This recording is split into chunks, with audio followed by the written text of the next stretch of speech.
Hello दोस्तों, स्वागत है आपका हमारे चैनल पर। बेसिकली इस वीडियो में हम देखेंगे वो सवाल का जो है क्वेश्चन बैंक क्लास 9th के बारे में। एक्सप्लोरिंग सोसाइटी जो नया एसएसटी की जो किताब आई हुई है उसी सिलेबस पर जो है बेस्ड है, उसी स्ट्रक्चर पर जो है इसको डिज़ाइन किया गया है। ठीक है, ए टू जेड कंप्लीट रिव्यू रहेगा। अगर इस बुक के रिगार्डिंग आपकी कोई क्वेरी कोई कमेंट रहते हैं तो मुझे जरूर बताइएगा, मैं 100% प्रयास करूँगा उसको रिसॉल्व करने में। और वीडियो पसंद आए तो लाइक जरूर कर दीजिएगा। सबसे पहले बच्चों का क्वेरी ये रहता है कि सर इसकी एमआरपी कितनी, तो 429 रुपये एमआरपी से आपको मार्केट में देखने को मिल जाएगा।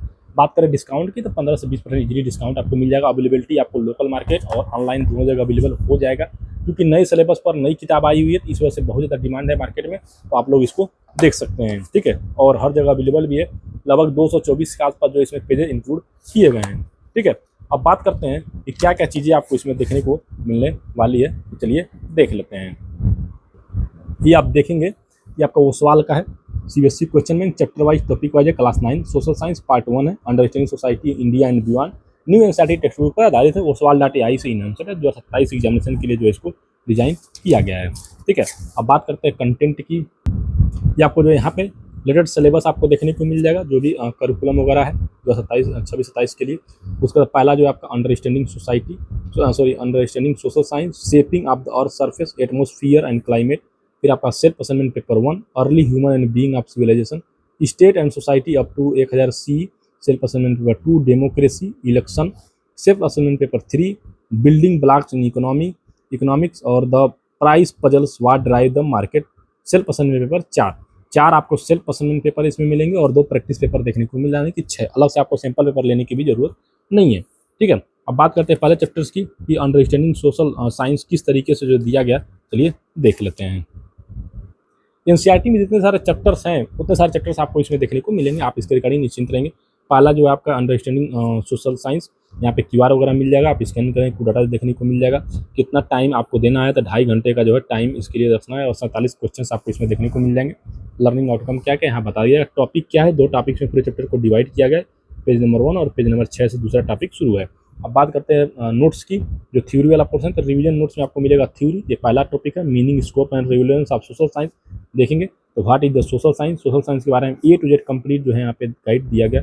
साथ में जो है आपको मिक्स भी दिया गया, यस आई आर से क्या है, यस से सोसाइटी, आई से इंट्रैक्शन और आर से रिलेशनशिप। इस तरीके का पॉइंट्स भी आपको देखने को मिल जाएगा, कंसेप्ट वगैरह ये केवल वो सवाल के बुक्स में ही आपको देखने को मिलेगा। फिर आपका दूसरा टॉपिक है पॉइंट वाइज जो है थ्योरी आप देखेंगे तो इसमें एक्सप्लेन किया गया। इसमें भी आपको क्यूआर स्कैन दिया गया, स्कैन करेंगे कुछ डाटा आपको देखने को मिल जाएगा। फिर आपका पूरे चैप्टर्स का जो है क्या मिलेगा, माइंड मैप्स मिलेगा। माइंड मैप चीज़ों को याद करने में, रिवाइज करने में काफ़ी हेल्प करता है, तो आपको इसमें देखने को मिल जाएगा। ठीक है, तो बहुत सारी थ्योरीज आपको इसमें देखने को मिलेगी, की आइडियाज़ मिल जाएंगी, पॉइंट वाइज हेडिंग्स मिल जाएंगे आपको देखने। देखिए हेडिंग को जो है यहाँ पे क्या किया एक्सप्लेन किया गया है। ठीक है, फिर आपका दूसरा टॉपिक शुरू होता है। दूसरे टॉपिक की जब थ्योरी आपको खत्म होगी तब जाकर के आपको यहाँ पे देखने को मिलेगा क्वेश्चंस और आंसर। तो पहले टॉपिक के रिगार्डिंग जिस तरीके से पहले टॉपिक का थ्योरी, फिर दूसरे टॉपिक का थ्योरी, उसी तरीके से पहले टॉपिक का क्वेश्चन फिर दूसरे टॉपिक के क्वेश्चन दिया गया। यहाँ पे ऑब्जेक्टिव टाइप के क्वेश्चन क्या बन सकते हैं, वो सारे क्वेश्चन आंसर और उसका एक्सप्लेनेशन आपको यहाँ पे देखने को मिल जाएगा। मैचिंग टाइप के क्वेश्चन भी इसमें इंक्लूड किए गए हैं। फिर आप देखेंगे तो सब्जेक्टिव टाइप के क्वेश्चन हो गए, एसएसएन रीजन बेस्ड क्वेश्चन हो गए, और 2 मार्क के very short answer type question, long answer type question, 3 mark के क्वेश्चन, मतलब वैरायटीज ऑफ क्वेश्चन और उसके आंसर्स आपको देखने को मिलेंगे। फिर आपका दूसरे टॉपिक के रिगार्डिंग क्या क्वेश्चन बन सकते हैं, वो सारे क्वेश्चंस आपको इसमें देखने को मिलेंगे।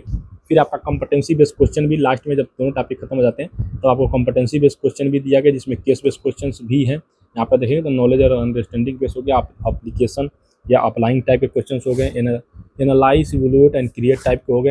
एनसीईआरटी कार्नर में आपको Intex question let's analyse page number 2 से, यानी कि एनसीईआरटी कार्नर से भी क्वेश्चन उठाए गए, एनसीईआरटी से डायरेक्ट क्वेश्चन उठाए गए। फिर पेज नंबर 5 से भी क्वेश्चन उठाए गए। इतना कुछ जो है आपको एक चैप्टर के अंदर देखने को मिलने वाला है। तो ओवरऑल कंप्लीट जो है एक तरीके से क्वेश्चन बैंक रहने वाला क्लास 9th के लिए। तो मैं रिकमेंड करूँगा अगर आप लेना चाहते हैं तो आप लोग ले सकते हैं, काफ़ी बेस्ट क्वेश्चन बैंक रहेगा क्लास 9th के लिए। तो एनसीईआरटी के भी यहाँ पे आप ले सकते हैं। बाकी वीडियो कैसा रहा है मुझे कमेंट जरूर करिएगा, मैं 100% प्रयास करूँगा उसको रिसॉल्व करने का। ठीक दोस्तों, धन्यवाद।